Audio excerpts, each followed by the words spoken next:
So please have a seat.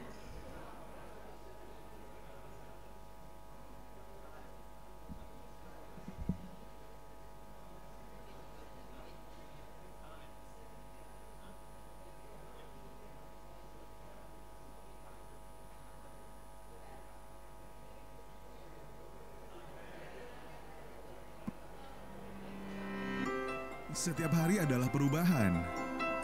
Kita dituntut untuk selalu menjawab tantangan demi menaklukkan zaman. Tidak sekedar ikut arus, tapi juga bisa memberi makna pada setiap perubahan. Kini tidak ada waktu lagi mencari sesuatu yang tak pasti. Kita harus selalu siap menghadapi situasi. Bergerak bersama untuk menghasilkan karya yang berarti. Dan memberdayakan akses informasi untuk mewujudkan harapan.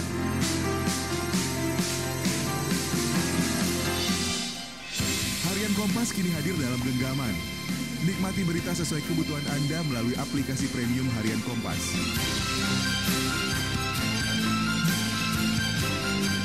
Kompas.id. Unduh sekarang.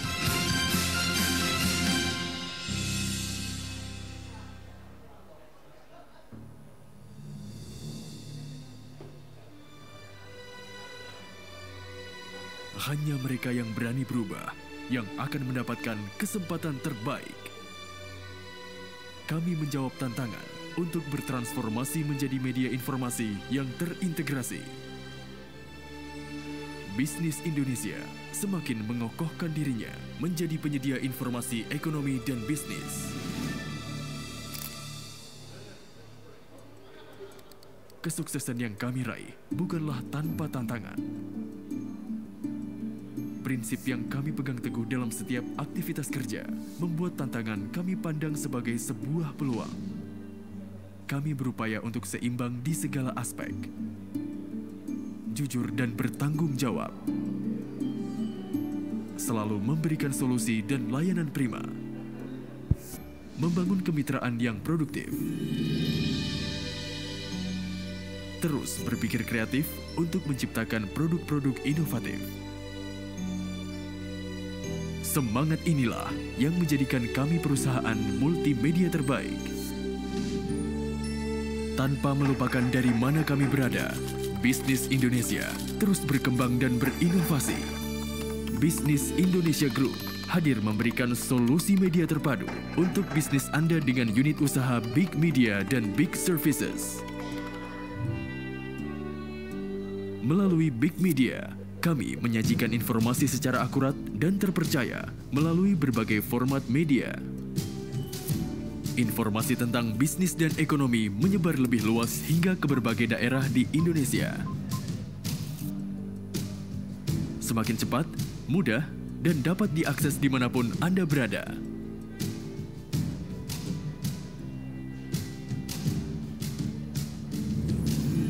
Lebih dekat dan tak terbatas ruang.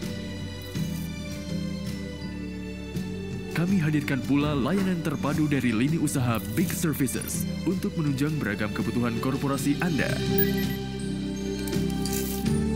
Kami memanfaatkan kecanggihan teknologi agar informasi ekonomi dan bisnis tersebar semakin luas dengan platform online dari Bisnis Indonesia Group. Diperkuat dengan lini usaha percetakan di beberapa daerah, kami menjawab kebutuhan produksi media cetak dan corporate services dengan hasil cetakan berkualitas. Membantu memberdayakan sumber daya manusia lebih optimal. Memberikan manfaat bagi lingkungan dunia usaha menjadi salah satu visi kami. Karena kami percaya dengan berbagi, kita bisa sukses bersama. Integrasi dan diversifikasi usaha multimedia inilah yang dapat kami lakukan untuk Anda. Bisnis Indonesia Group turut memperkuat bisnis dan ekonomi bangsa ini. Bersama, meraih sukses dengan berbagi wawasan dan pandangan yang lebih baik.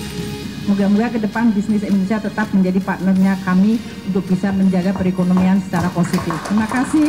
Wassalamualaikum warahmatullahi wabarakatuh. Bisnis Indonesia. Navigasi bisnis terpercaya.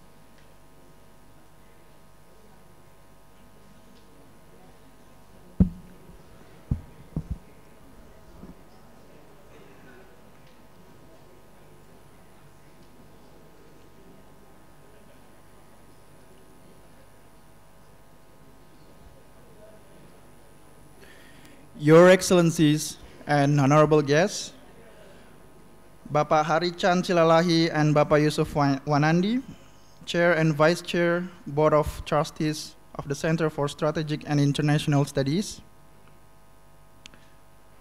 Professor Maria Alka Pangestu, Mr. Sofyan Wanandi, Dr. Nafsiah Mboy, members of Board of Trustees of the CSIS, Dr. Philips Vermonte, Executive Director of the CSIS, Professor Jisman Simanjuntak, Chair of the Board of Directors of CSIS Foundation and Board of Advisors of Panglaykim Foundation, Professor Tiki Pangestu, Visiting Professor at Lee Kuan Yew School of Public Policy, National University of Singapore, and Professor Chistopher J.L. Murray, Director of Institute for Health Metrics and Evaluation, and the Chair of Health Metrics Sciences, University of Washington. Good afternoon, everyone, and welcome to CSIS in the 23rd Panglaykim Memorial Lecture held by Panglaykim Foundation and together with CSIS. And in this year's event, we will be discussing about health and development delivered by Professor Chistopher Murray. My name is Nori Oktariza, and I will be the Master of Ceremony for today's event.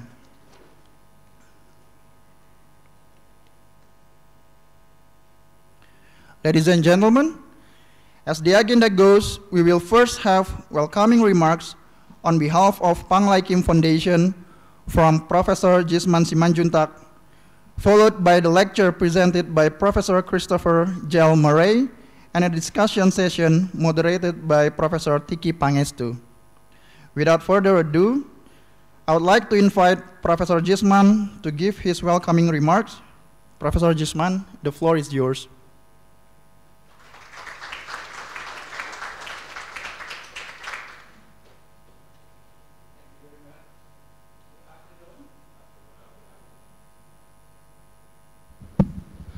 I am here on behalf of two foundations. Number one is Panglaykim Foundation, of which I am the chairman of the board of advisors. Number two is CSIS Foundation, of which I'm also chairman of the board of directors. Sounds good, yeah? But believe me, it's not really a heavy duty to chair these two foundations. And I'm glad to see everybody in good health today, because we are going to talk about health. If you read the press, maybe you will see economic measurement much often than health measurement. Perhaps most of us here are familiar only about life expectancy. But health metrics is much more complex than life expectancy. And I wish we in Indonesia also catch up a great deal in mastering health literacy as compared to other literacy like financial literacy. To me personally, as an economist, health literacy is even more important than financial literacy. Only health people can produce financial wealth. And it is against this background that we really are thankful to Panglaykim Foundation of bringing over Professor Chistopher Murray from faraway place. If you read his bio, you will see how intensive he has been involved in these health metrics. And I hope that at institutions like CSIS, more works will be done on health. Because to me, health is even more strategic than a bomb It's much more strategic. But the question is, how do we get attention to this? How do we get people interested in health issues? This is not just only allocation of expenditures of government. For Indonesia, it is also very important to relate to government revenue, because our government is somehow addicted to something which is actually anti-health revenue, and that is tobacco taxes.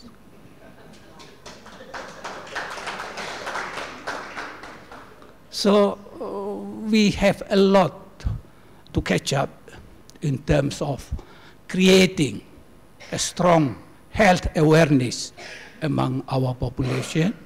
And first step towards that, of course, is health literacy. So on behalf of Panglaykim Foundation as well as Csis Foundation, I would like to welcome you all. We need to think aloud about this particular issue and making it, elevating it to the top of our research agenda wherever we are serving our society, including university.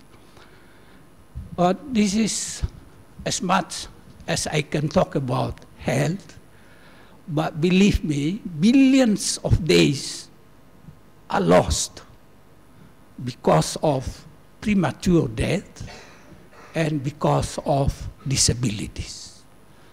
Our dailies, Indonesia's dailies, disabilities adjusted life years is still high compared to, for instance, Japan. At cutting it is very important to allow us to work more productively, but also perhaps more happily. Healthy people live more happy. And without further ado, let me invite Pak Tiki to lead us through this afternoon lecture, the 23rd Panglaykim lecture. He will be the one to introduce the speaker, and please let's welcome Pak Tiki with a big hand.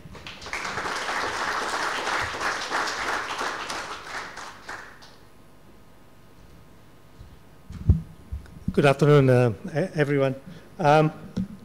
For me, it is indeed a great personal pleasure to be able to introduce Chris Murray to you today. Let me begin by showing you this slide. I had the privilege, nearly 20 years ago, of working with Chris when he was actually my boss when I was working at the World Health Organization in Geneva under then Director General Gro Brundtland. Ibu Naf was also there at about the same time. So during that time, I got to know and I learned a lot from Chris and his team about their work in health metrics.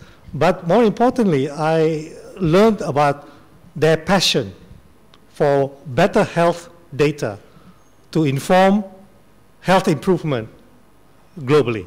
And as Jisman said, it's not just about how long we live and what we die of, but also to be able to account for the years of life lost because of disability, and on the flip side, the years of life gained because of better health.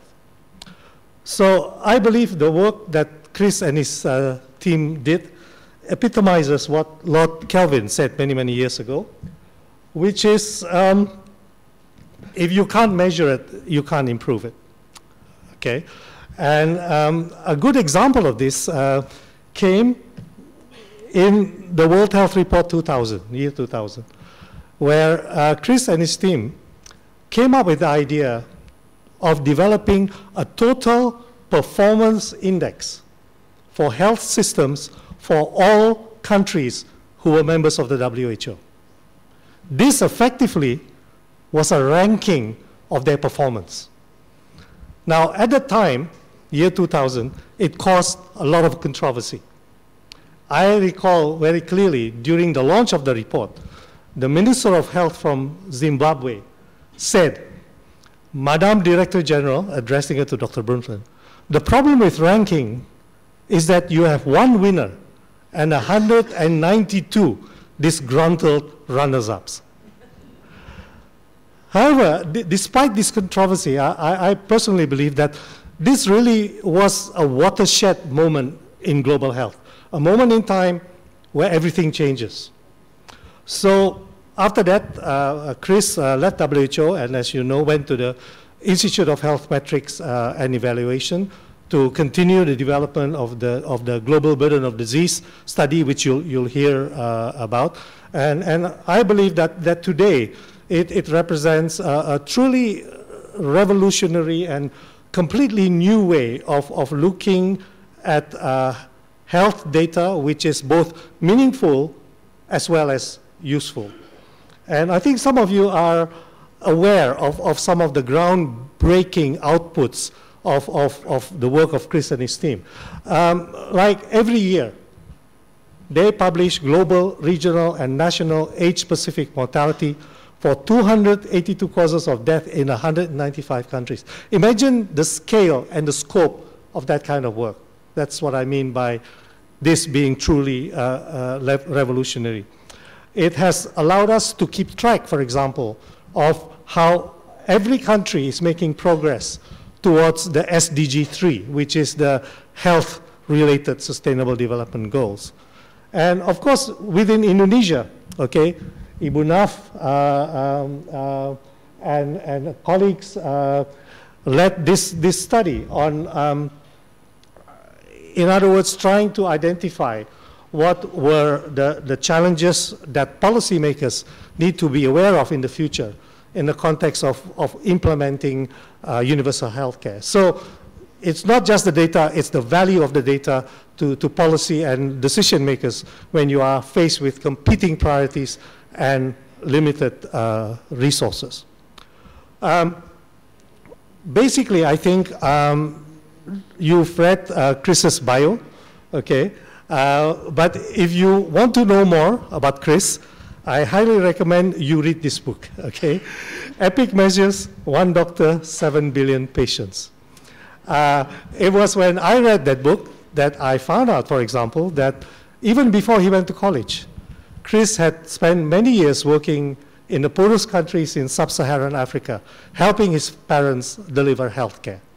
So well worth reading. But I want to end by relating what Chris is going to talk about today to my late father, okay? As you know, Chris holds an MD degree from Harvard. Some of you may not know, he also holds a PhD in economics, health economics from Oxford University. As you know, my late father was an economist, very much of the old style economist. And I remember he used to admire the new generation of economists who were able to use mathematics, quantitative methods, econometrics, to look at economic problems. And I remember him saying to me and my brother, who's not around, that he thought that our little sister, Mary over there, was so much smarter than the two of us because she was good at maths. And it was a very proud day for him when she graduated, the first Indonesian woman to get a PhD in economics, apparently. And she did her work in economics at the University of California in Davis, using exactly quantitative econometric methods. So because of that, I think my father would have been very pleased with having us choosing Chris as this year's Panglaykim Memorial Lecture. So on behalf of the family, and as Jisman said, the foundation and the center, thank you very much for coming. So without further ado, Chris Murray.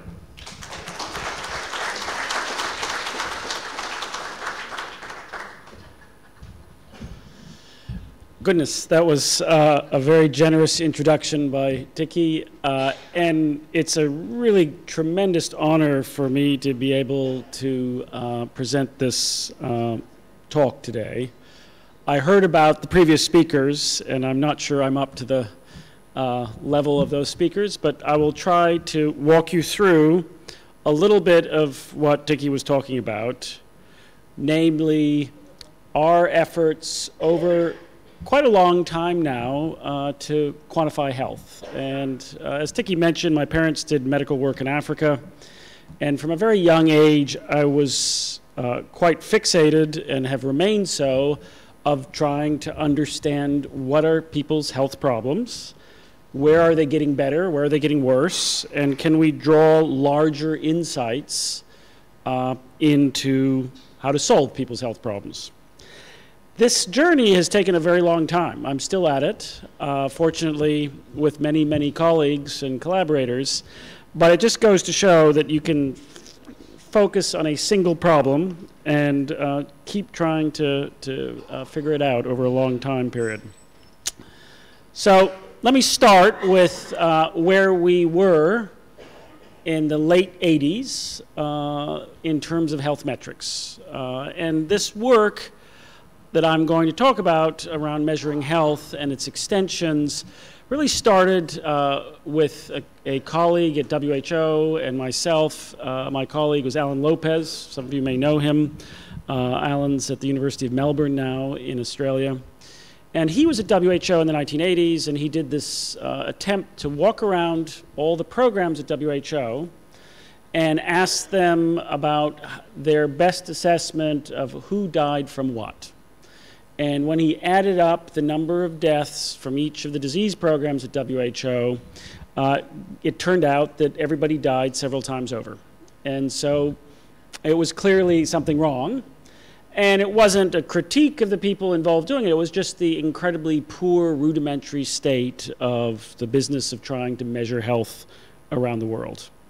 And yet, starting in the late 80s, early 90s, actually 1991, the World Bank decided that their annual policy report would be for the first time on health. And the WDR team, the bank always assigns a director each cycle to lead the work, was Dean Jameson. And Dean Jameson asked around and said, well, how can we write a report about health around the world if we don't know what the most important problems are in different parts of the world? And he found out there was no answer to this question, and fortunately for Alan Lopez and myself, he asked us to try to produce a first assessment of people's problems, and thus was born a study that continues to this day, the Global Burden of Disease project. We started with very rudimentary methods, really a small group, Alan and I, 6 student research assistants, and produced a set of numbers that people found useful. And over time, that's just picked up momentum, where we've shifted from this very sort of, best guess, if you will, approach to thinking about health problems around the world to where we are today. And now, the burden of disease work, we like to think of it as being this large-scale scientific enterprise that takes a very standardized, systematic approach to health measurement. And the value, above and beyond all the good efforts that happen in governments and academic groups, is in the comparability and the standardization. And I'll talk a little bit more about that. But where we've come to is that every year we produce an assessment based on the world's data by country. Now for many large countries, for subnational units, including, for example, Indonesia, as was launched today. It's very comprehensive in terms of the diseases. It covers every disease, and in some cases there's aggregates, but there's a place for everything in the GBD hierarchy. So we quantify 359 diseases in the last round. We also look at risk factors, environmental risks, behavioral risks, metabolic risks, and now increasingly social determinants, and that's work that will come in the future, but underway. And we have learned that what people care about as much as the level of health in their community is the trend. And so we go back and reconstruct time trends, because it's the trend for what's getting worse and what's getting better that often drives the most important policy reflections. And to make people confident in what we try to do, we publish the methods and the results in the scientific literature. We've had a very good relationship with one of the former Panglaykim lecture presenters, Richard Horton, where we've had a dedicated issue of the medical journal The Lancet each year to publish the sort of high-level results, and that's what's shown here. And we also make everything that we produce freely available online through online data visualizations, which you'll also get a flavor of in this presentation. Now, I get the pleasure of talking about this work, and even though it started with 2 people and 6 students, we now undertake this work as a very large collaborative enterprise with more than 3,500 collaborators around the world. This is a map of where they are. We have large groups in places like Brazil and India, Ethiopia now, and quite moderately sized groups, in the 50 to 100 range collaborators in many other countries as well, including here in Indonesia. Now, this collaborative model of science requires a lot of effort. When papers get written from this collaboration, we will sometimes get 4,000 or 5,000 comments on a manuscript from these collaborators, meaning that there's a whole sort of generation of, how do you manage collaboration in a constructive way with so many diverse views from so many different parts of the world. And our collaborators are very industrious, and so there's a central effort to corral the evidence and use standardized methods. But here's just little snippets of some of the top-tier journals that have published national or subnational studies from the GBD in the last 5 or 6 years. So it's a very productive collaborative enterprise, and one that we could usefully use the time to dive into the details in any one particular place, especially a large country here like Indonesia. And in fact, today, this morning, over at the Doubletree Hotel, there was the launch by the team here in Indonesia of a big book and an executive summary of their first edition of subnational burden of disease assessment by province. And there's some of the members, but not all, of the team up on the podium there at the event this morning. So vibrant collaboration, and it's present here in Indonesia as well. Now, one of the great values of the GBD, we believe, is that we provide a standardized solution to some very common measurement problems. These problems include a messy array of how people record health data, lots of differences in coding and case definitions, some outcomes for some communities with no data at all. Other cases where you have data that disagree with each other. Sometimes we'll have 3 studies on tobacco smoking and one is 5 times higher than another. What do you do? Sometimes we have variability in the data that we can't explain by simply sampling error or the size of the study. And lastly, when we use administrative data, some groups, the poor, the discriminated against, often don't get into those data systems. They don't get access to healthcare. And over the 25 years of the GBD, we've developed a set of standardized methods to deal with these problems. And just as a side reflection, what we do now would not be possible except for the development of cheap, fast computation. Because what we've been able to do with the advent of cheap computation is harness a series of methods that have existed for a very long time, Bayesian statistical methods, but now we can actually use them. And so that's been a really exciting revolution of the last 10 years, where pretty much everything we do now is a Bayesian statistical method, and it's sort of, those methods are ideally suited for this very messy world that we live in for health data. And the other great thing is now that we can share all the computer code that we use to do these analyses. Now, Tiki hinted at this, which is part of the GBD, going right back to the first time that Alan and I worked on this idea, was to go beyond the traditional measures that people have used in health, where you count the number of people with a disease, or the number of new cases with a disease, or the number of people who die from a disease. And we've added to those useful measures a series of rolled up measures that help you, perhaps a higher level decision maker, get a bigger picture of what's going on in a country. And so for that end, we convert deaths into how much premature life have you lost? And that's the notion of years of life lost. If you die at a young age, you've lost more years of life than if you die at an old age.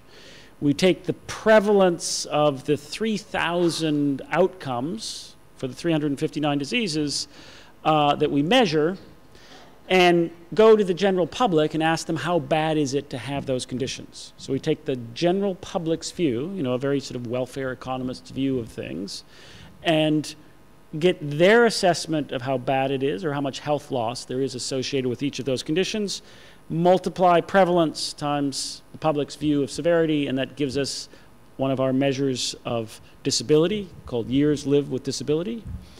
And then we add those two together, and that becomes essentially the measure of years of life lost that covers both poor health and premature death, called DALYs.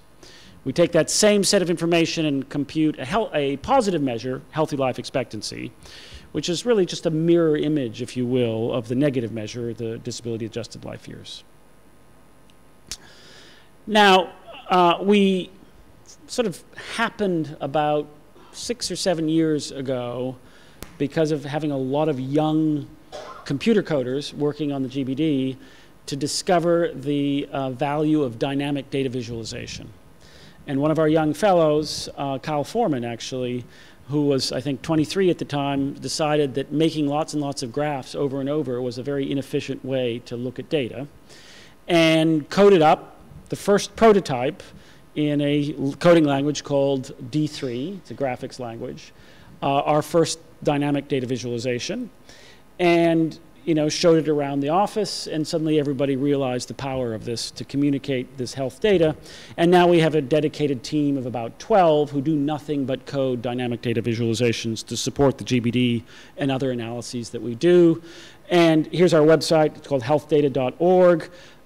There's mirrored sites some governments use, government in China, the UK government, and others mirror these tools on their own websites so that you can explore in their languages the results in the engine behind here. And I highly recommend that you, if you have time, to go and explore these. They provide you a window in a very fast way to explore billions of results that we produce each year in a very interesting and intuitive way. Okay, so that's enough about history and background. And what I'd like to do is tell you some big picture findings from the GBD. And then a little bit of the big picture findings about Indonesia. So first, we analyze everything in the GBD back to 1990, but we also go back farther in time for some measures. For example, the one showed here, deaths by age and sex. We do that for fertility and population back to 1950. And this is a diagram showing deaths around the world by age group for every year from 1950 to 2017. And the deaths, the colors from orange to red are deaths in children under age 5. And you can see back in 1950, half the deaths in the world were in children. And now you can see there's been a steady reduction in the share and number of child deaths, even though world population's been steadily rising, reflecting this extraordinary success globally in bringing down child mortality and adult mortality. And we're now past the point where more than half of deaths in the world are over age 65. So an extraordinary switch in this 70-year period that you can see, and I'm sure those of you in the audience looking, the big spike is the Great Leap Forward, or the Great Famine in China in the late 50s, early 60s. Now, we try to help people understand the sort of patterns in health out there, because we create this enormously detailed database of curated health data, billions of numbers, and people get lost. And if you want to get lost, you can go online and play with the billions of numbers. It's very easy, by age, by sex, by country, by year, by cause, by risk. Lots of ways you can cut and slice the data, all of which give insights to different types of groups. But it's also useful to zoom out and look at the really big picture.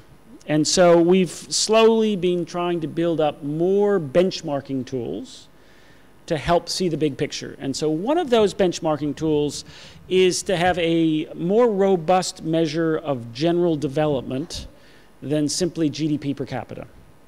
Because countries that are asset-rich, oil-producing nations, for example, may have a very high GDP per capita.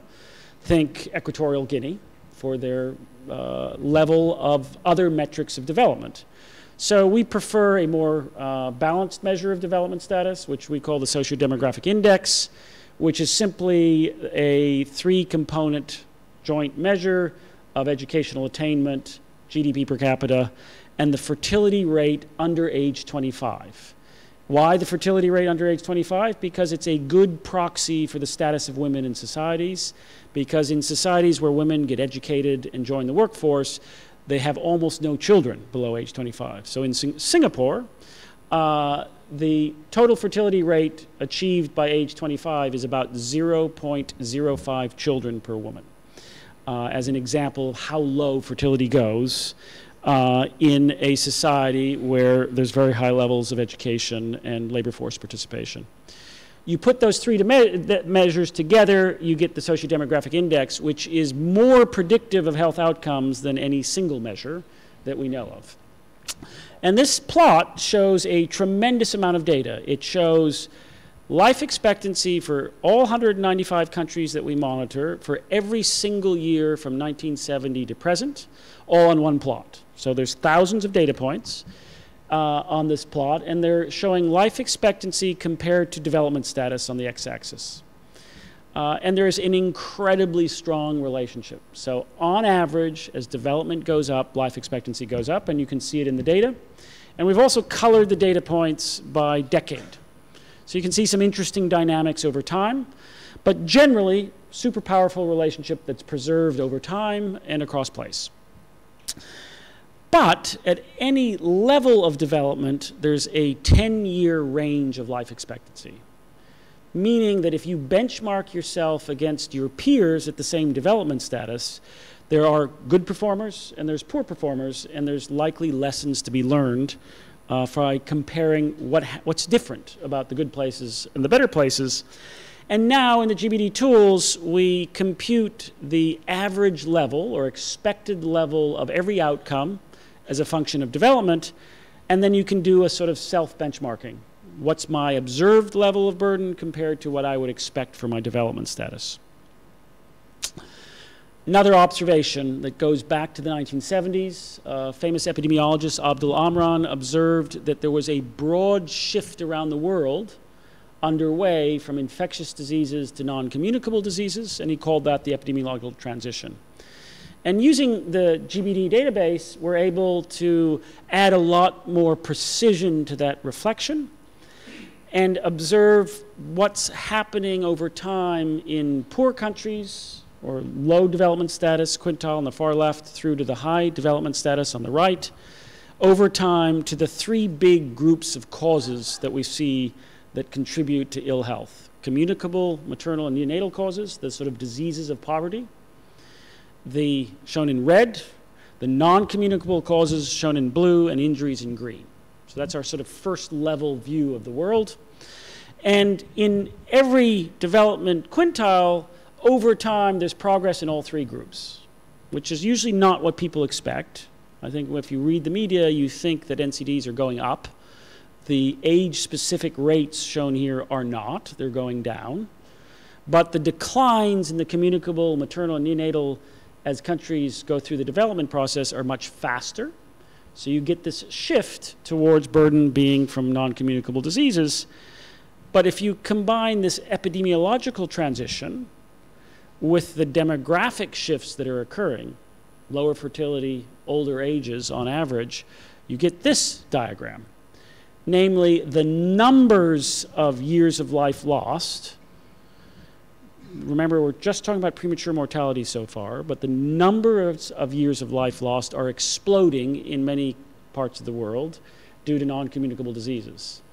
The rates are going down, but because of aging and population growth, you get the big blue lines shooting up, and you get this tsunami of NCDs that many health systems need to tackle going forward. Now, one of the early insights we got from the GBD in the 1990s, much to my surprise, was there was a very large burden, an unrecognized burden from mental health disorders, depression, anxiety, schizophrenia, bipolar disorder.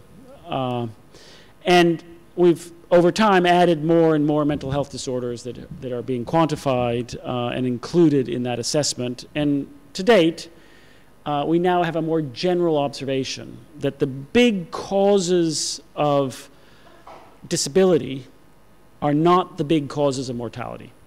So the big causes of mortality, the big infectious diseases, heart disease, cancer, don't actually cause the lion's share of disability. That's caused by mental health disorders, vision loss, hearing loss, joint and muscle pain, disorders, as well as anemia, and now more recently Alzheimer's and neurological disorders.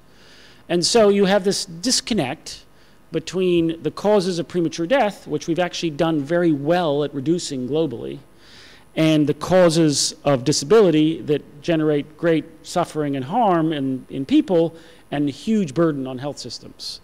And now if you look at the time trends in these causes of ill health, mental health, musculoskeletal disorders, drug use, etc., they're not going down over time. So the top here is the age standardized rates, and the bottom is numbers.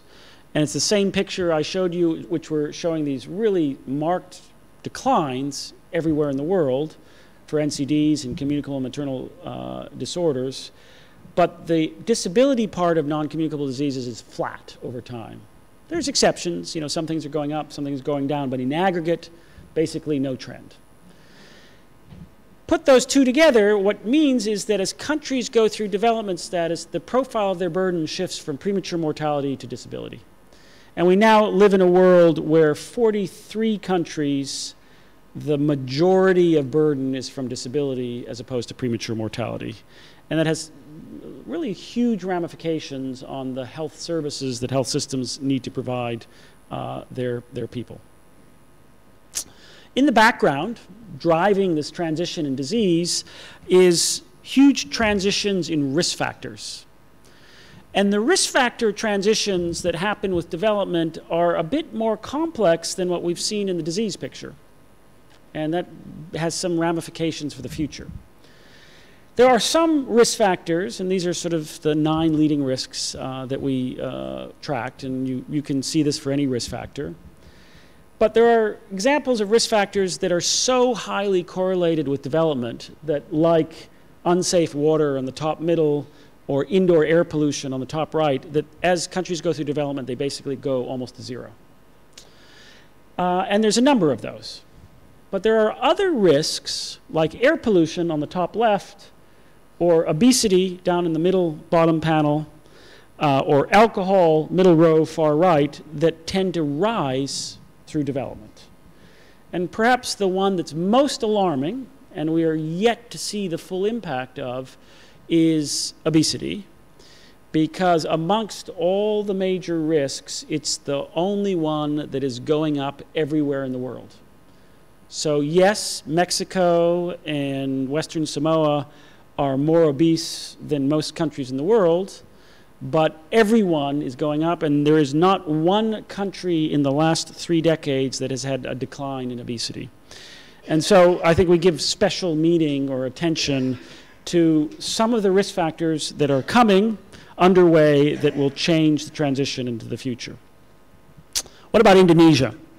Well, just to give you the sense that Indonesia is one of these countries where, because of tremendous development, huge progress in improving lifespan, and very considerable demographic shifts, you've undergone an incredibly rapid transition in the profile of burden. Back in 1990, this square pie chart view, called a tree map, shows the burden of disease in 1990 due to non-communicable causes in blue, communicable, maternal, and neonatal in red, and injuries in green. And by 2017, there's been this dramatic shift, towards NCDs. So a huge shift driven by both epidemiological change and that demographic transition. Lots of burden remaining from the communicable causes, but this transition well underway. If you look in more detail, now in Indonesia of today, stroke is the #1 cause, and then heart disease, and then diabetes, and then you get to neonatal disorders and tuberculosis, and then cirrhosis, and then diarrhea, and then back pain and COPD, and road injuries coming in at number 10. A very different set of dominant causes than you had back in 1990. When we look at risks in Indonesia, what's at the top? Diet, high blood pressure, high blood sugar, tobacco, and remarkably, malnutrition and obesity right next to each other. And so Indonesia is one of those countries that is in that transition where some of the poorer parts of the population still have considerable malnutrition, particularly low birth weight, and small for gestational age as a contributor to neonatal death rates, but also has obesity as a rising problem. Okay, so that's a reflection of some general observations on health around the world. I would like to shift gears and talk about the future. And what we learned back in the 1990s when Alan Lopez and I published the first 4 papers from the GBD in the Lancet in 1997 is we produced a very crude set of forecasts. And the first paper we did on forecasts of burden is the most cited paper we've ever published. I think it has about 12,000 citations. For those of you in academia, that's a large number. For everybody else, it has no meaning. But a huge amount of interest in forecasts, lots of uses. And you know, we were surprised. We were contacted by NIH in the US, by pharmaceutical companies who wanted some idea of what the future would look like because it takes 10 to 20 years to develop new products. So if you're in innovation, you really care about it. If you're interested in health workforce development, if you're interested in investments in physical infrastructure, you should care about what's coming, or at least your best guess of what's coming. And so finally, after many years of work, we sort of entered the modern era on forecasts or scenario building, and we constructed a very interesting and we think useful modeling framework that both has high predictive validity, meets the sort of econometrician or anybody else test of good prediction out of sample, which you want, and is a causal model. So you, the user of this model, can play with the model and say, well, what would Indonesia look like if I did a better job on tobacco control, or if I could slow the rise of obesity, or if I could manage blood pressure. All of these relevant scenarios for thinking about any particular country and relevant here. And to sort of kickstart this discussion about scenarios, we produce a reference scenario, what's statistically most likely to occur based on past trends. Doesn't mean it will occur, but it's what's most likely to occur. And then we produce a better and worse scenario because there's an infinite number of scenarios that we could construct. The better scenario is if every driver, all the risk factors, education, health expenditure, the rate of advance in that was set to the 85th percentile observed across countries, and a worse scenario where the rates of change are set to the 15th percentile. So these are based on what countries have actually achieved around the world in the past, and we produce these 3 scenarios for every country, for every outcome. I was very happy to see, for example, that in the discussion today with Bapenas about the health sector review and the subnational work that some of these scenarios are already being used here in Indonesia, and so that's exciting to see. So what do we get from this type of broad view of the future? This is at the global level. Top right panel is what's going to happen to fertility.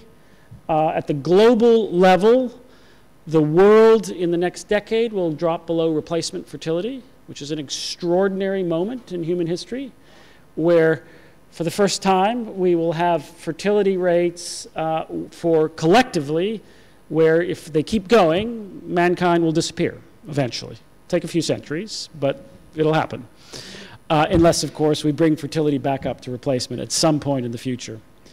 You can see the red line, fertility decline stops in the worst scenario, and in the better for health, not necessarily better for everybody, but better for health scenario, fertility drops even faster, driven by faster progress in education, faster access to reproductive health services. In the middle panel on the right is what happens to life expectancy, or might happen. The blue line is the reference scenario for the world where life expectancy continues to rise, but slows down because of obesity and other factors. But there's a huge range, even out to 2040, where we make these estimates, between better and worse. There's an 8-year difference between better and worse. And that's the range that policy can influence by tuning the key drivers and the risk factors in education that we know about. And then on the left side is the age pyramid. And I show this at the world level because, again, we're reaching this extraordinary transition where for the last 70 years, where there's consistent efforts to quantify population, the size of the birth cohort in the world has either been going up or constant. And for the first time, we see the world's birth cohort will actually go down. And you can see the shape of the world's population start to kick in and go smaller for children. Here's that same graph for Indonesia. Very similar to what we're seeing at the global level. Indonesia is hitting replacement fertility around about now. Fertility will keep going down in these scenarios. Life expectancy is likely to go up, but there's a 6.5-year range between better and worse that will be driven, in a moment, you'll see why, by 4 or 5 key risk factors. And the birth cohort is going to start to decline in Indonesia. Here's where Indonesia stands compared to other countries, showing on the far left life expectancy now, or actually in this case 2015, and in the reference scenario in 2040. So Indonesia will go past Egypt in these models, but will not keep pace with a country like Brazil or Malaysia or Mexico, and won't, there'll be a little bit of catch up, but not that much in this reference scenario. If we looked at the better scenario, there's actually a lot more potential for Indonesia to catch up with many of the other middle-income countries. You know, the future looks some of the continued trends that we've seen in the past. Marked rises in kidney disease, dementia, COPD likely in the future. But here's the one that I think should deserve your attention if you're thinking about policy formulation, namely, what are the big drivers of that difference between the better and worse scenario? How do you be on the better side compared to the worse? And in Indonesia, the big drivers here are blood pressure, diet, blood sugar, obesity, and tobacco. And then air pollution coming in at number 6. And most of the difference between better and worse can be accounted for by doing a better or worse job on these 6 key determinants of the big rise of non-communicable diseases that we're seeing, especially in terms of numbers. So to summarize what we see in the forecasting for Indonesia, you know, there's some real insights here in where to pay attention if you want to have a better series of outcomes.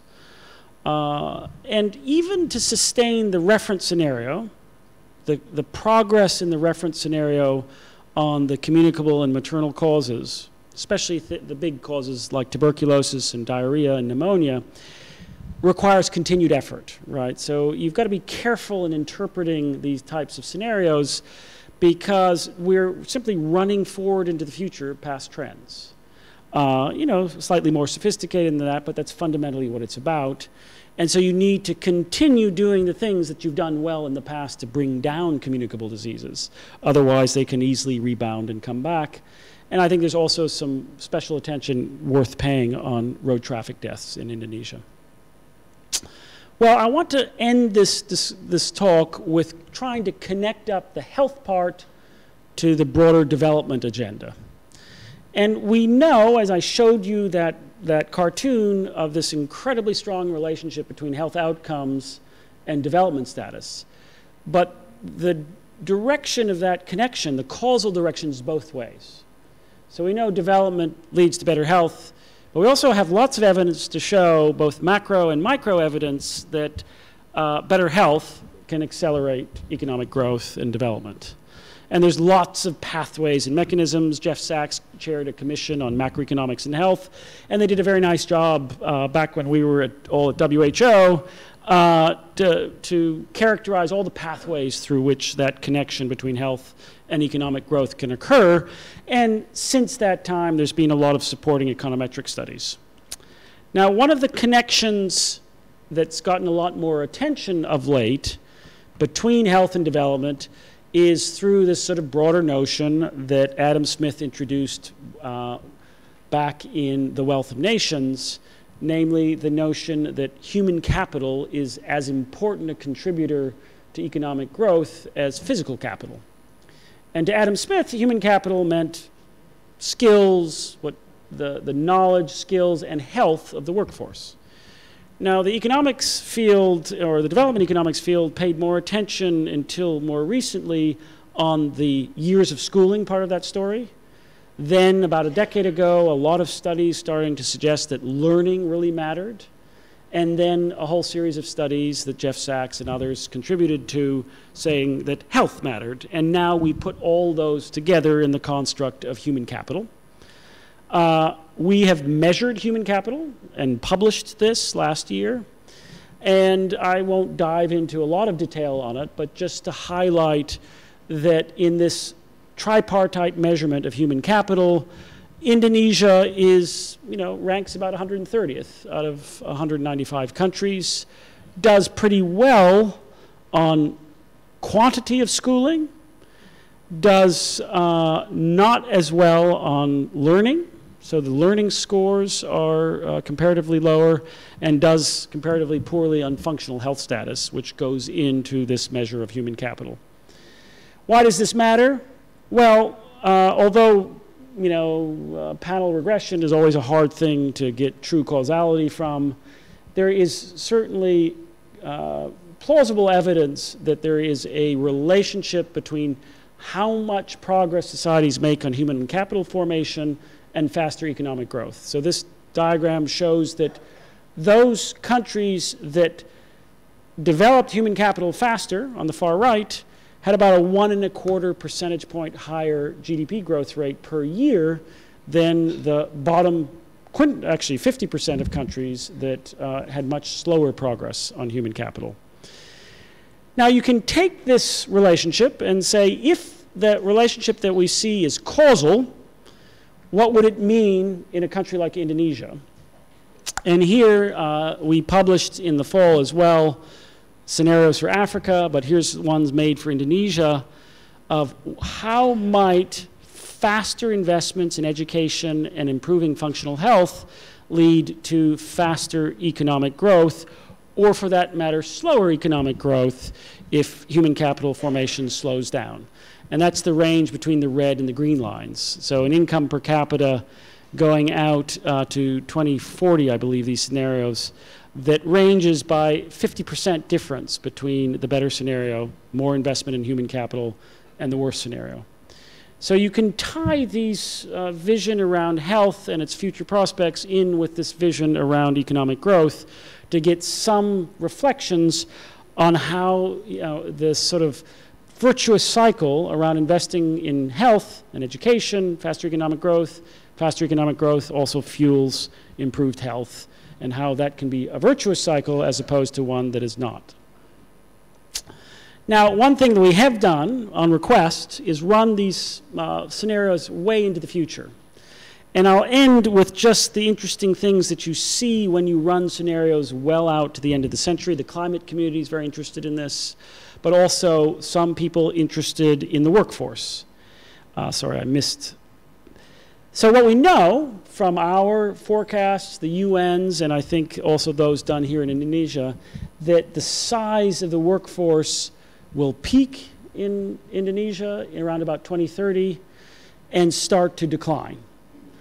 The decline here is nowhere near as dramatic as the decline that's already starting in China, where the size of the workforce is actually declining already and will sharply decline for the next 80 years and for the foreseeable future. But it has all sorts of macroeconomic consequences because if you simply think about it in the following way, the workforce in Indonesia was growing at about 1.6% per year in the past, which, if there was a certain level of productivity per worker, was contributing positively to economic growth. And then from 2030 forward, that 1.6% becomes a negative 0.5%. That's a pretty big difference. Those numbers in China are much larger, by the way. But it matters a lot. And so what do you do to compensate for that in the future? Well, you need to invest, we would argue, in human capital, in higher productivity, by having a more skilled and healthier workforce. So that brings us to the last slide of this sort of whirlwind tour of metrics and their pertinence to health and development, and also here in Indonesia. You have a critical window from now to the SDG year of 2030, where by tackling the big drivers of the NCD rise, diet, tobacco, obesity, air pollution, blood sugar related to obesity, you can make a very substantial difference to the future of health in Indonesia. And by tackling both that and educational attainment, you can be stimulating that sort of more favorable trajectory for human capital, which is likely to make an appreciable difference to the other dimension of well-being beyond health and education, namely economic growth. Bearing in mind that there still is this unfinished agenda, particularly for the poor in Indonesia, related to TB, neonatal conditions, and diarrhea. And those, one has to be very careful when you're forward thinking to not pay attention to that unfinished agenda. Thank you very much for your interest and attention in this.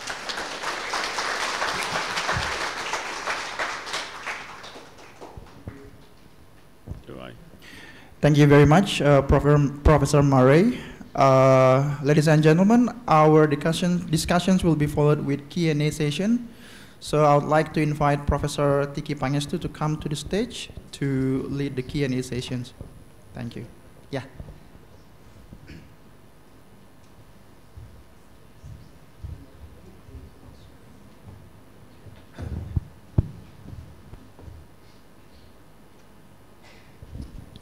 Well, thank you so much, Chris, for what I'm sure all of you would agree was a tour de force in the context of health metrics and the value that it's adding to sort of identifying what are the health issues and more importantly, it's sort of policy implications and a very exciting concept of using data to sort of forecast in the future, which clearly is going to be aided in the future by the advances in information technology, artificial intelligence, machine learning. I think it's really very exciting times, and it's sort of, the data is really, the quality of the data is absolutely central to the validity and the rigor of those modeling issues. We're all familiar with the old adage, sort of garbage in and garbage out, and I think that has really, really changed over the years with the GBD.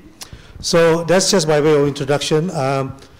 I'm very happy to just open this to the floor for discussion, but if you don't mind, please sort of identify yourself. I know many of you in the room, but I don't know some of you. So please identify yourself and then tell us where you're from. Pak Amin, first question. Thank you very much. Assalamualaikum warahmatullahi wabarakatuh. Thank you very much for your lecture, Professor Murray. It's very interesting to learn the numbers about Indonesia. You mentioned repeatedly that there is, and there will be also shift from infectious disease to NCD as the cause of death in Indonesia. But currently, yeah, I'm from IHME Institute of Molecular Biology.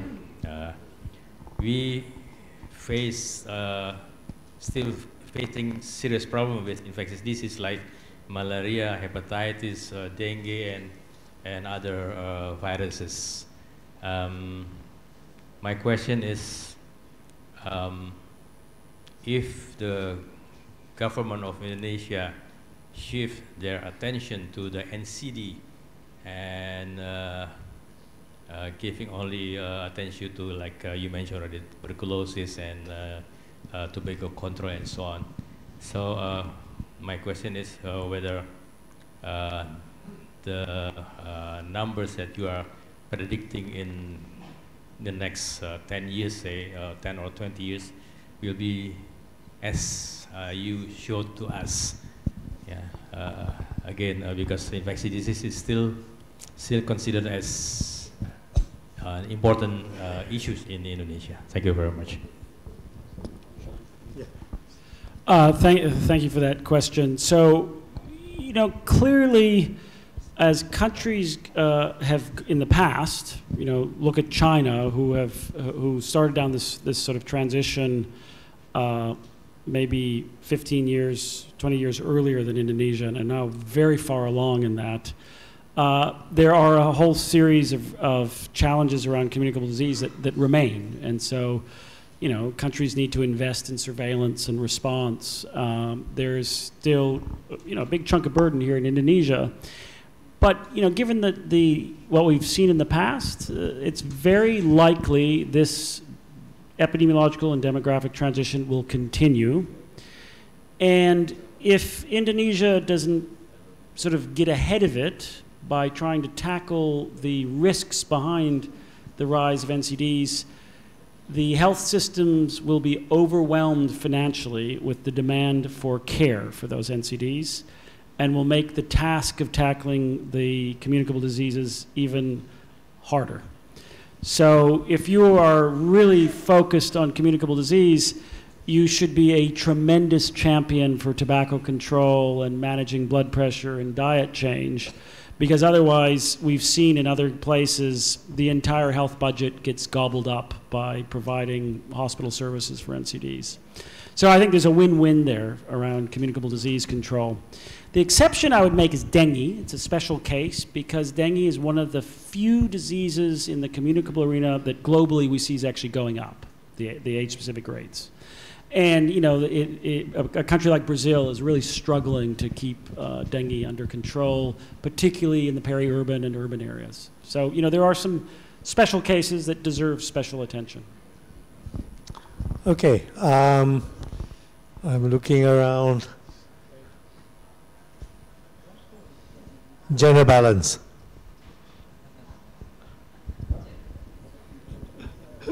Thank you very much. I am Indah from the Faculty of Medicine, Universitas Indonesia.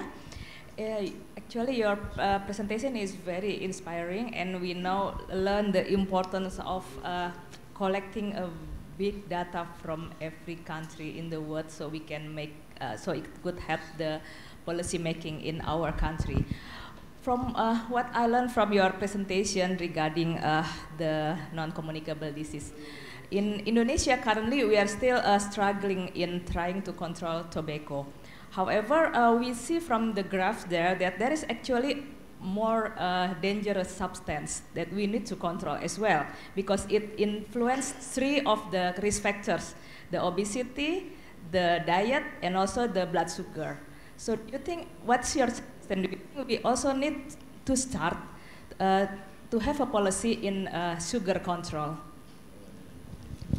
Sugar tax. Great question. You know, There is one really big difference between tobacco and that nexus of diet obesity. I'd throw physical activity as in behind the scenes there as well. Namely, there is a proven set of policy strategies that we know work for tobacco. And it's really a question about political will for tobacco, because there are so many success stories that we know about bringing down tobacco consumption. Unfortunately for obesity and mixed on diet, we have much less of the proven strategies, right? There are some clear strategies around diet, around subsidies and taxation that appear to work. So sugar-sweetened beverages is a good example where taxes do reduce consumption in the places that have implemented those.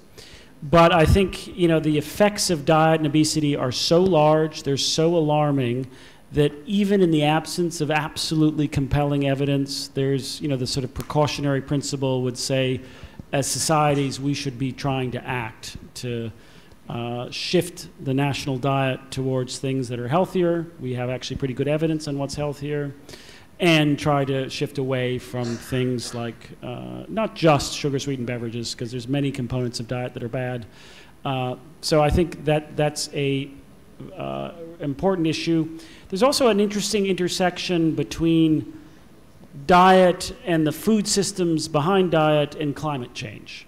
And I think that's becoming much more and more in the policy focus in the climate community, is just how much of climate change is related to food systems. And so you can actually get some win-wins around climate as well as diet. Okay, I'm going to go to this side. Okay, please. Silakan. Hello, Prof. Thank you for the opportunity. Actually, I have two questions. I would like to introduce myself. My name is Yori. I don't have a job right now, but previously I have worked in UNICEF as M&E officer. My first question, in your slide, you are mentioning about the dietary risk factor as one of the risk factors that attributable to the DALI, right? Can you explain more whether it is related to macronutrient or micronutrient data? Because I'm trying to relate it with our available national secondary data, because up to now we only have the macronutrient data, but we have like data in terms of micronutrient data. My second question, or okay, my second question, because in your presentation you are saying that the education is the good investment. We have a program actually in Papua in UNICEF. UNICEF tried to implement the program to improve the percentage of non-reader among the native Papuans. And after comparing between the baseline and midline, actually there is a highly significant, the non-reader percentage was reduced because of the curriculum that developed by UNICEF. But the challenge is when we try to replicate the program to the other district. Because during the first 3 years, everything is funded by UNICEF, but when we doing the advocacy to the government, the challenge is there because they did not have the budget actually to continue the program. But if we seeing from the empirical research, it's so a significant impact to the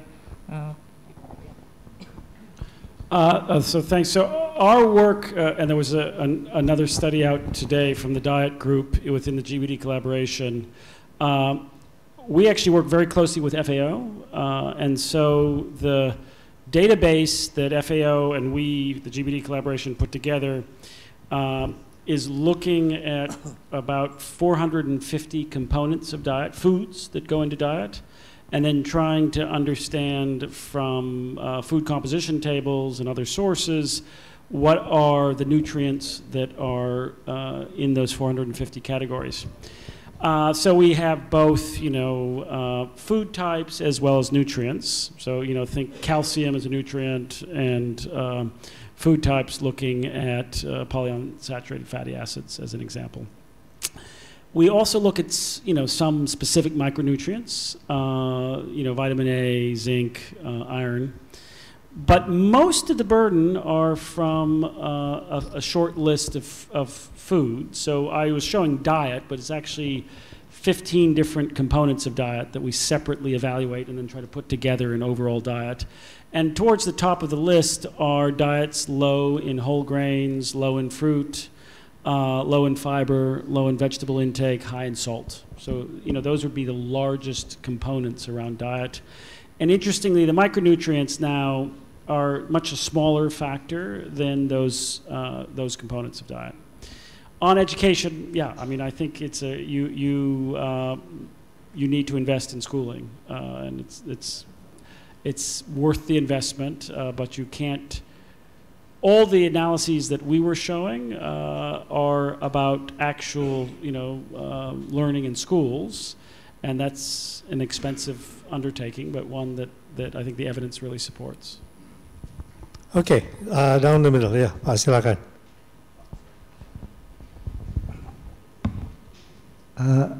My name is Odang from BPJS Review, Institute of Jaminan Sosial Indonesia.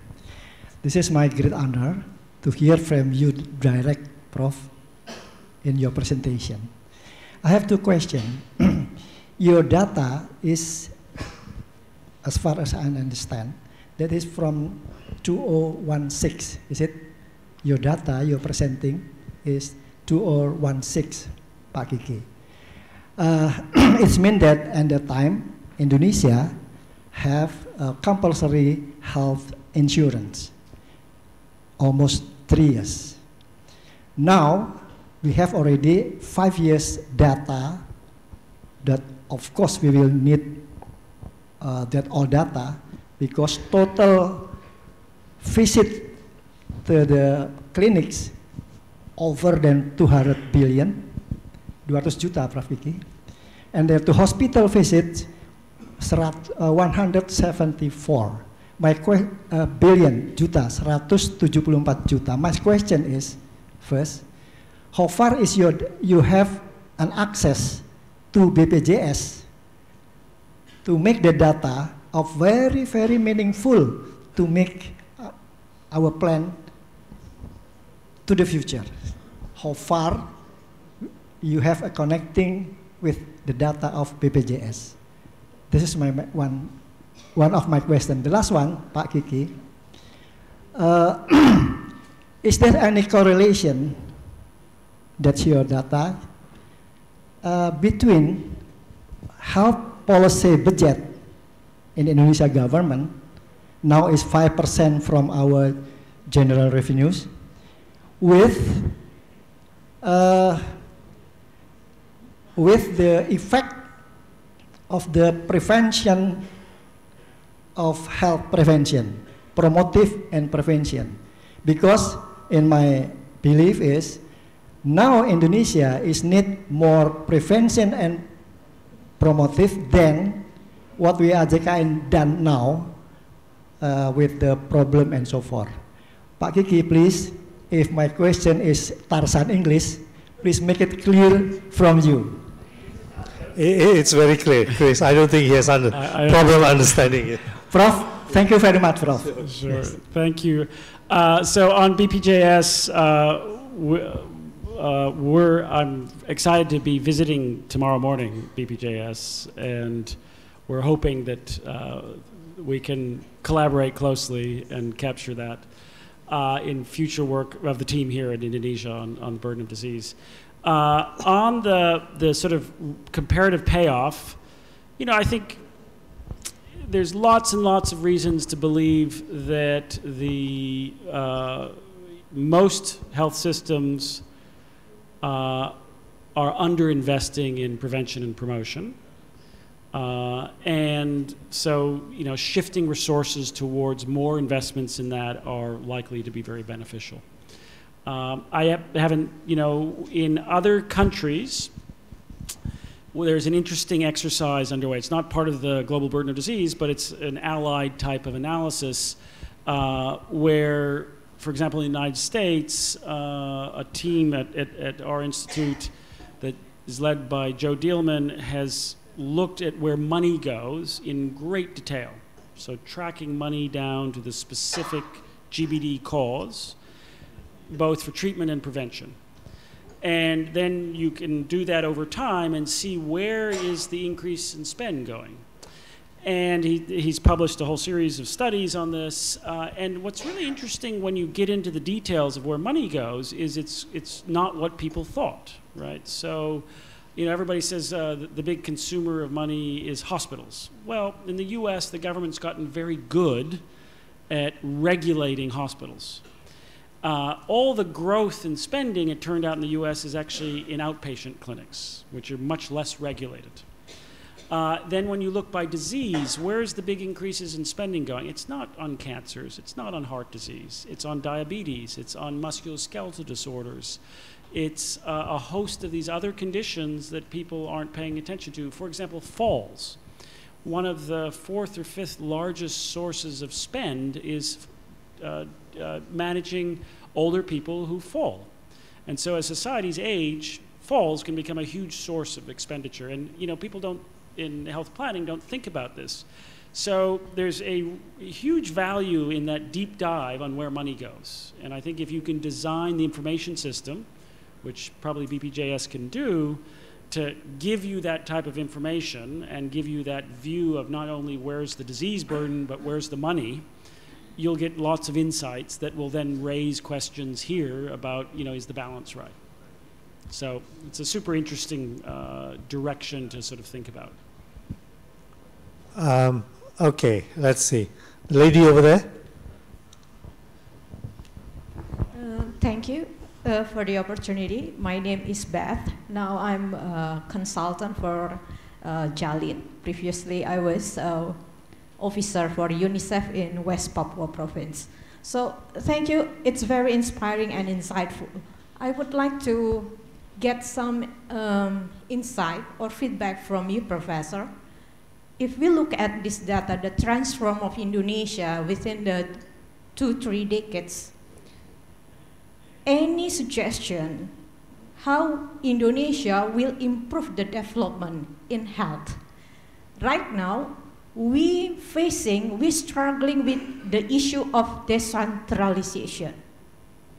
How this data, the data collection, can articulate into the policy.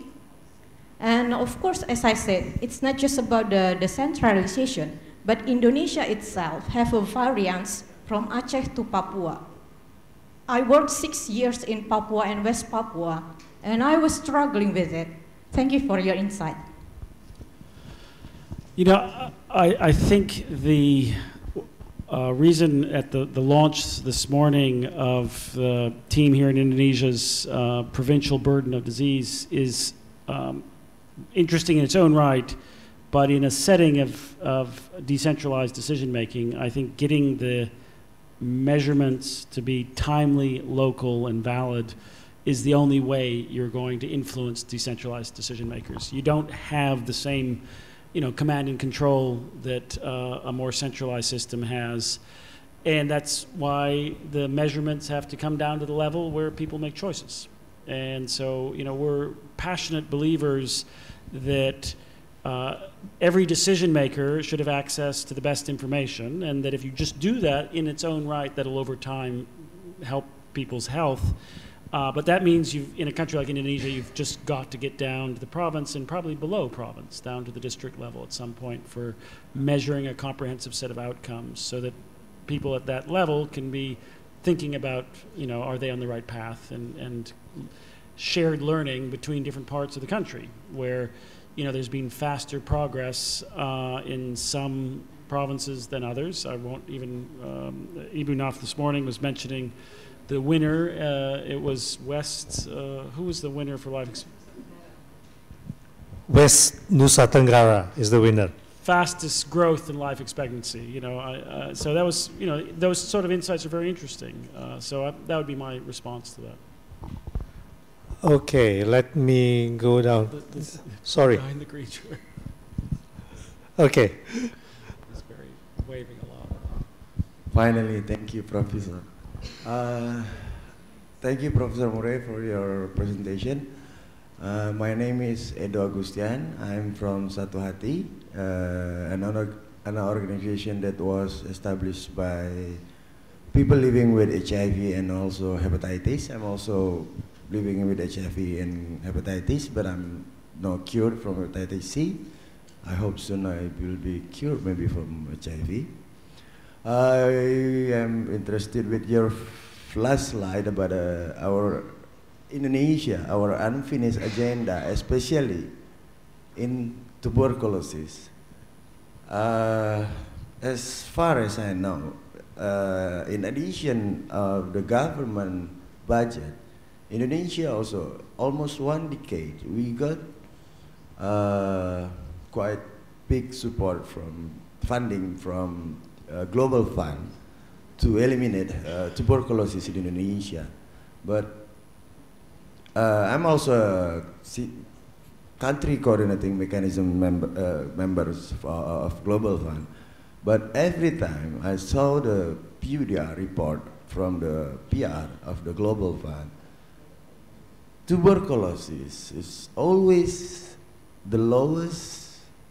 How can I say that? Like the progress is it's always still the lowest, and nothing change, positive change happened. So, do you have any advice? Maybe we already try to complete or lack of data, our problems, our major problems. We try to do everything, but still tuberculosis still is a big problem in Indonesia. Thank you. You know, the first thing I worked on as a young physician and researcher was TB, actually.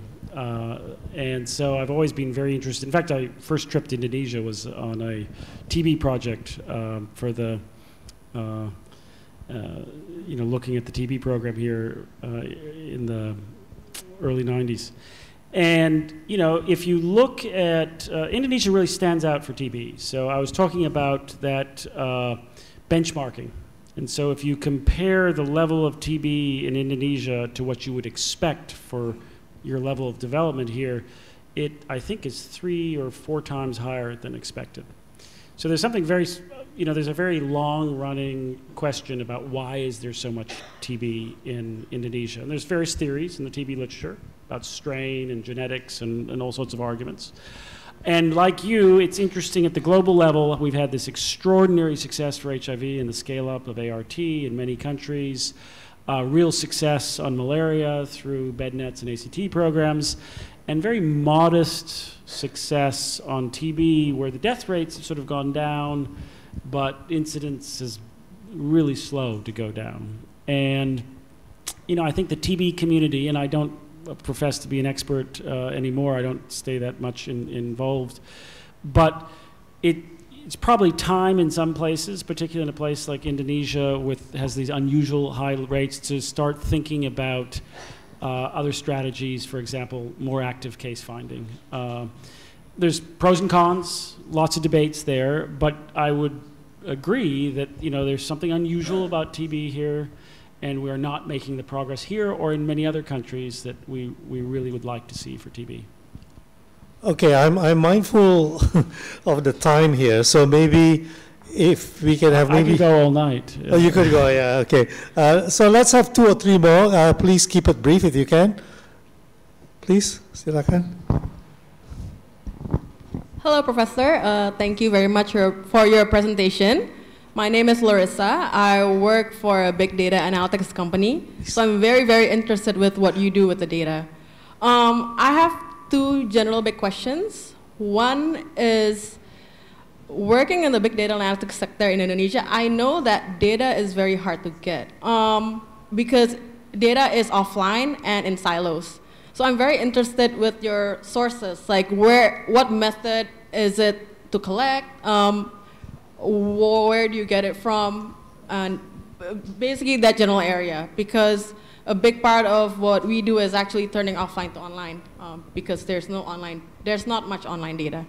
And the second question is more so on, do you already start to explore with new sort of data, sort of like wearables, smartwatches, to also include on lifestyle and lifestyle risk factor in your analysis? Thank you. Great question. So, you know, the last round of the GBD, we have about 109,000 data sets that get used, where a data set might be, for example, the cause of death vital statistics for China for a year. So, you know, in Indonesia, there's a very large history of doing household surveys, you know, Riskesdas, Susunas as examples. And in each country, what we count on is, you know, we capture anything that's published, we capture any administrative data that gets put online or reported to WHO or other organizations, and then we, you know, our set of collaborators, 3,500 of them, are very successful at negotiating access to data. And in particularly in countries that do these deeper subnational dives, we've found that those teams are very successful at negotiating direct with data holders access to analyzing that information. So there's a tremendous amount of sort of, you know, negotiation, if you will, that goes into building up the access to data. And there's also a very sort of long-term trust building element to that. So the way, you know, for example, the government of China gives us a lot of data, and they keep giving data because we always respect their requirements on data. So, you know, we're very strict about following the rules that governments set for being allowed to access their information and privacy considerations. On new data types, you know, we're, like everybody, we're interested. There have not been a lot of success stories yet in using that data to infer population health, because nobody's really got a handle on selection bias. So what we know is that people for Fitbits are a whole lot healthier and richer than everybody else. And we haven't figured out a way to solve that problem yet. I think people will. Historically, even in economics and other areas, selection models are terrible. They're exquisitely sensitive to specification, and so they don't give us really. You don't feel very confident in trying to back out the selection bias unless there's some other way to get at that.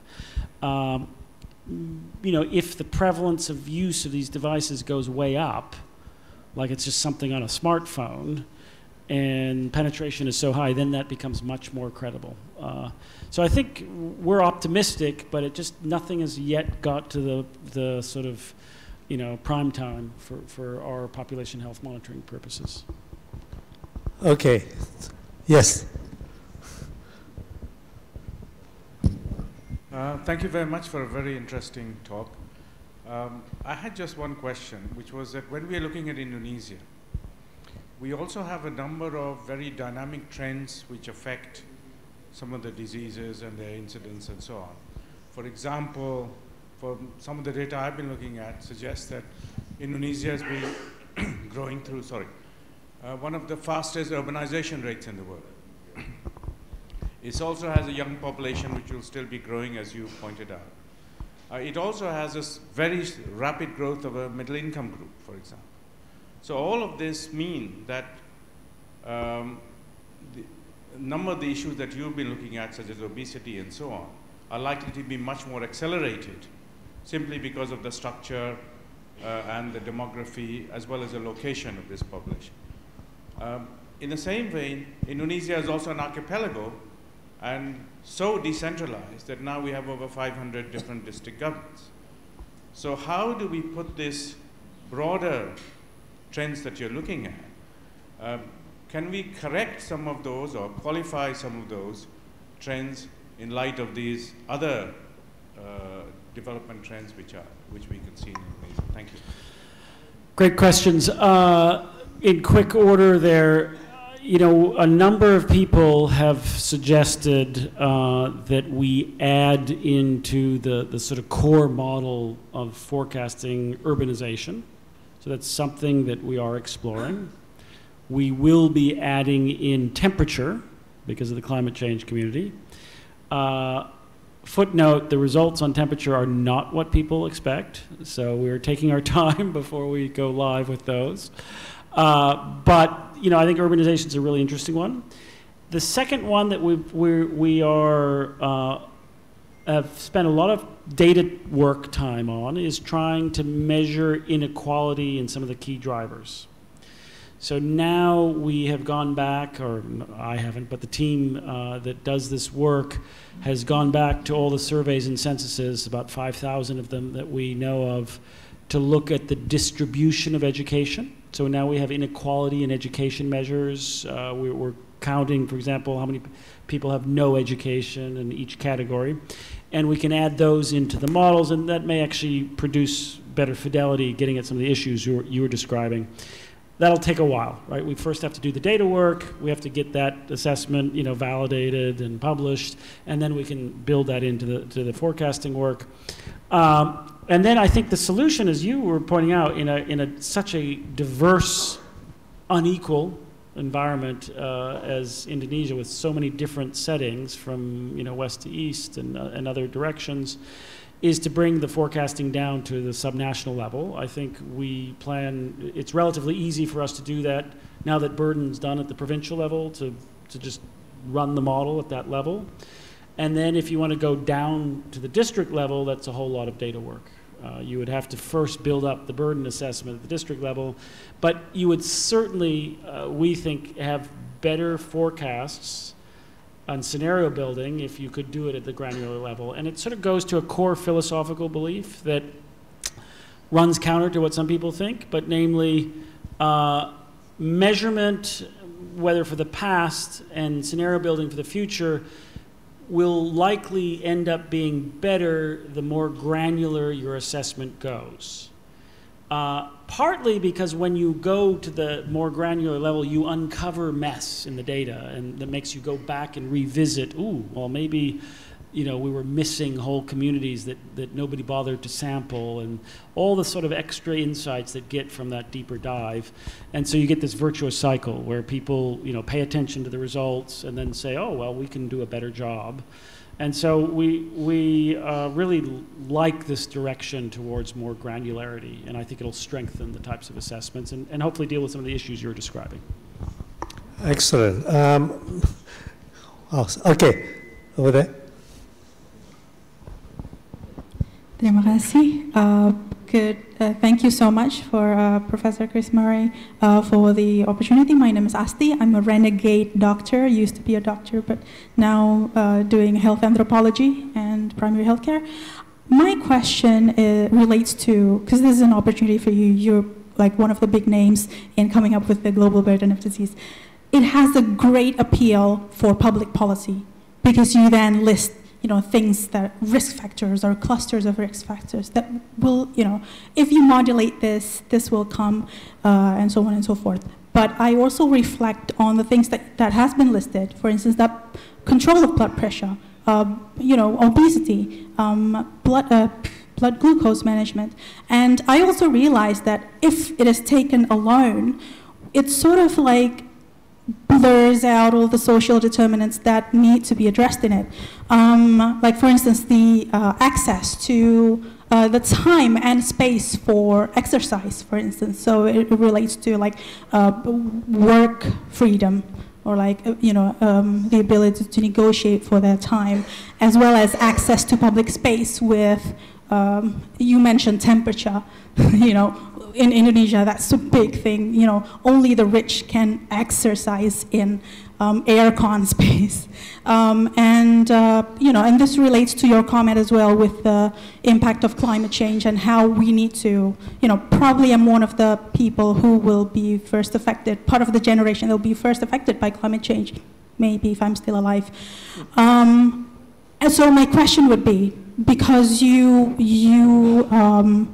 have come up with this appeal with global burden of disease, do you have any plan to, you mentioned measuring temperatures, do you have any plan of incorporating other social determinants as, like, you know, clusters of risk factors, which, you know, public policymakers would suddenly be more attuned to these issues? Thank you. That's a wonderful question. we, you know, part of leading a large scientific collaboration that lots of governments use the results is we get an inordinate amount of critique and scrutiny. And, you know, which is great. I mean, I thrive on critique, and I think we all do in the work. But part of that,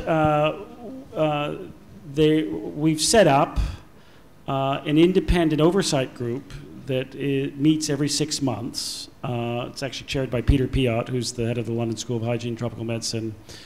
Has a global membership, and they meet every 6 months to sort of review the sort of work plan of the GBD. And you know, there's been a clear imperative from them and from many other users to progressively add social determinants as risk factors. And so we've actually been working now, I think it's 3 years, on adding education as the first one. It's the most obvious, it's probably the most powerful amongst the social determinants. And the reason it's taking so long is not that we don't know levels of education. We know them really well. We've done incredibly detailed work of every census and survey that's out there. It's getting the advantage we have when we look at blood pressure is we have no reason to believe that the risk of having a high systolic blood pressure is different in Indonesia than in Kenya or in the United States. We think it's a biological thing. And you can test that, and there's no evidence yet that says in the published cohorts there's any variability in the relative risks. Not true for education, because there's so many mediating factors. You know, how good is it government at reaching the poor and delivering health services? So there's many compensatory factors that can mitigate the relationship between education and outcome. And what that's meant is that we have to come up with essentially country-specific relative risks for education, and that's just a much bigger task. We will get there. But it is the difference between going farther up the broader social determinants, more distal, than the easier to tackle direct ones. But it's certainly, we will do it. The first will be education. I expect it out to be in about a year. And then we're moving on to some other social determinants. There's been a long list proposed that we should look at. And, you know, we'll just work our way through them. So that's certainly, you know, one of our top priority directions for the GBD. Okay, one last question. As an obese, I have a voice to talk for today. Because as all the question is very technical, I'm not a good math as Ibu Mari, as Prof. Diki mentioned. Before I address my question, I will sing a bit one first. Oh, my name is Anggana. I'm freelance publicist. Before I address my question, allow me to sing one verse of What a Wonderful World. I see babies cry, I watch them grow, they learn much more than I never know. And I think to myself, wonderful world. This is the great idea of every discussion that we made, health and development. After the many questions from the health perspective, may I a bit raise it from the development perspective. As Pak Jisman mentioned, the nation needs more budget to develop the country. It's always a paradox. As Ibu Nafsia and Ibu Mari have been served as a ministry, it's always been a dilemma to make a decision, to be able to balance and everything, make it harmony. Every single life cycle of us have been trapped with big industrial player. Since we are born, milk to replace the breastfeeding, the nutrition and everything, the obesity that I earn today from the food that I consume. The question is how you see the harmony between the policy making, between all the ideas that you addressed today. Because the number is there, the research is everywhere. But sometimes we have the dilemma to make a fair and balanced regulations to protect the nation, to protect our generations. They can learn much more, and we make a very wonderful world in the future. Thank you, Professor. Thanks for that. You know, I think that the reason that we have democratic institutions is to have a way that these very difficult trade-offs get made, right? It's not the role of the scientific community to make decisions at all. It's to provide useful analysis and summarize the data and make it available, and then to have, you know, democratic debate and discussion, and hopefully democratic institutions figure out the balance that works in a different place. And that's balance will be different in different communities. But that's the way it should be, right? I always am amused by researchers who think that as soon as they publish the result, you know, decision makers should act on it, and that they just don't understand that their role. And so I think it's important to recognize the role that we can play, which is, you know, providing the evidence, but not pretend like evidence equals a decision. There's all these more complicated trade-offs that have to happen, and there's no right answer. But hopefully they're done in a careful, thoughtful way. So. Okay, thank you very much. I think we've had a wonderful session of questions and answers. I'm not going to try and answer, summarize the richness of the discussion, but perhaps just make three quick observations. I think the first one that was raised by a few people is that I think there's probably a false dichotomy between communicable and non-communicable diseases. And I think, as Chris hinted, the way to look at it in future is sort of a more sort of holistic whole way of looking at strengthening the health systems in a way that's not going to sort of compromise one or the other. So that's the first point. I think the second point is that what the GBD study has done is to really just sort of fall back on the evidence. I think a lot of advocacy, for example, goes along the line, you know, we have the biggest burden and we need more resources. And as Chris said, in some cases, the results is not what you expect, but that's the evidence. And that's what should be guiding policy. The third point is related to your question. It's about evidence and decision making. I mean, when Chris and I worked at WHO, we were actually in a cluster which was called Evidence and Information for Policy. And a colleague of ours, Dr. Julio Frank, who was my boss before Chris, he mentioned to me a saying once that was attributed actually to Sir Michael Marmot, who is the chairman of the WHO Commission on Social Determinants in Health. And this is what he said: science does not engage with blank minds that get made up as a result. It engages with busy minds that have very strong ideas about how things are and how things should be. You know, so as Chris said, evidence is just one factor in a policymaker world. And, you know, we need to understand that. And as scientists, sometimes we sort of say, here's the evidence, just go and do something about it. It doesn't work that way.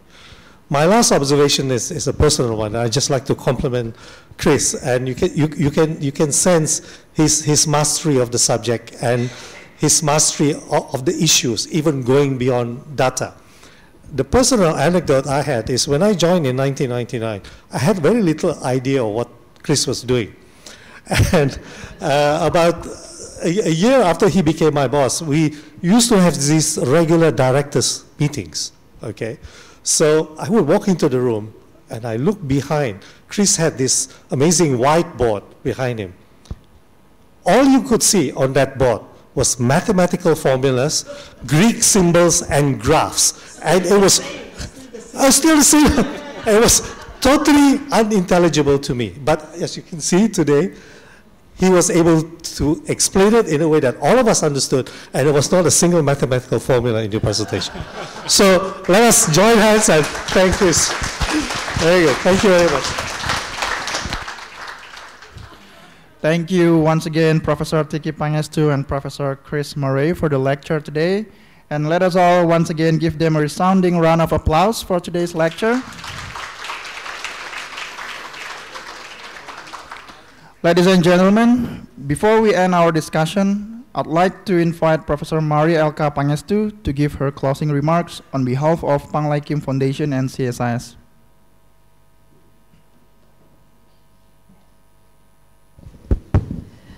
Thank you everybody for coming to the 23rd Panglaykim lecture. I can't believe that we've been doing this for so long, but I think the intention was public education on very many topical issues.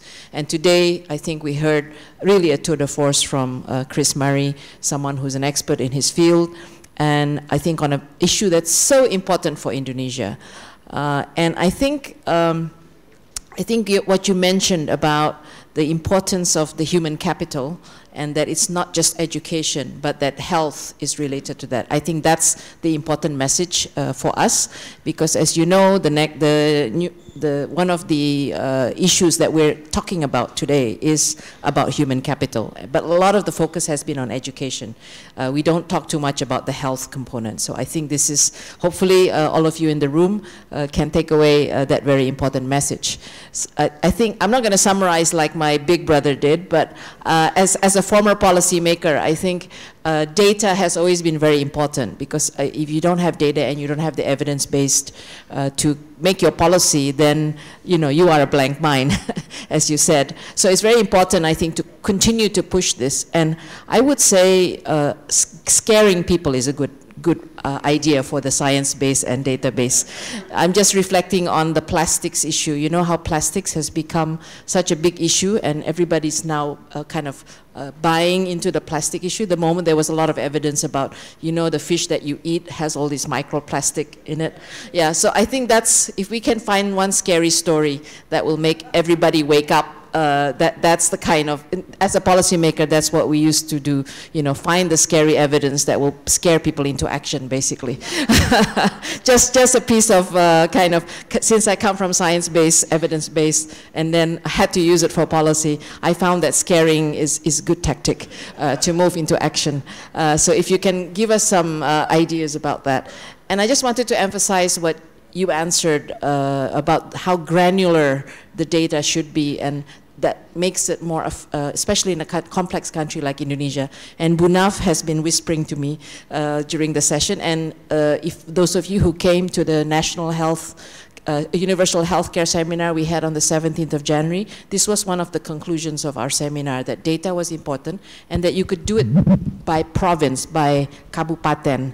And the cause of the disease, the risk is different by kabupaten. Therefore, the intervention has to be different. So you want effective targeting, effective prevention, effective curative, you need to go that level. And the local government has to be committed, including the budget. Right, that was Yusuf Kala's point, actually, that right now the budget is centralized. So now it should be decentralized. And the final thing I would say is that I hope your data can also monitor whether a policy is effective or not. So you can make correction if the policy is not right, right? So evaluation and monitoring. So that's my takeaway. And I think I would like to thank Chris for making the trip all the way. We kind of hijacked you on your way to New Zealand, but Jakarta is not really on the way to New Zealand, but thank you for coming, and really appreciate it. And I would like to close with an anecdote. My big brother, my big brother is always right. Yeah, he said that my father used to tell the two brothers that I'm the only girl in the family, that I was smarter because I was better at math than the two of you, right? But Butnaf said, you're wrong, your big brother is wrong. I'm smarter because I'm a woman. So,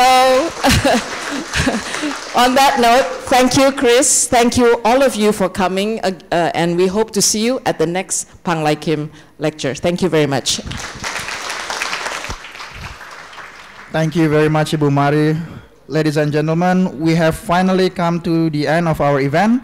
On behalf of CSIS, I would like to give my deepest appreciation for your attendance. May what we learned during the seminar today expand our knowledge further. Thank you, and see you at the next event.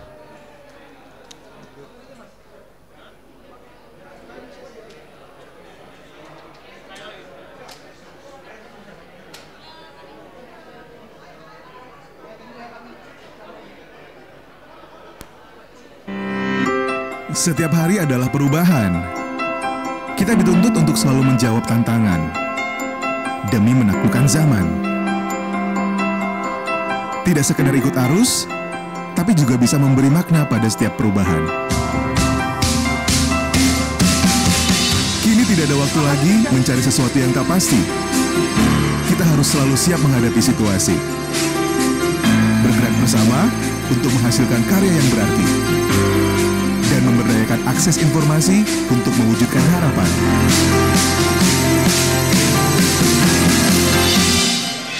Harian Kompas kini hadir dalam genggaman. Nikmati berita sesuai kebutuhan Anda melalui aplikasi premium Harian Kompas.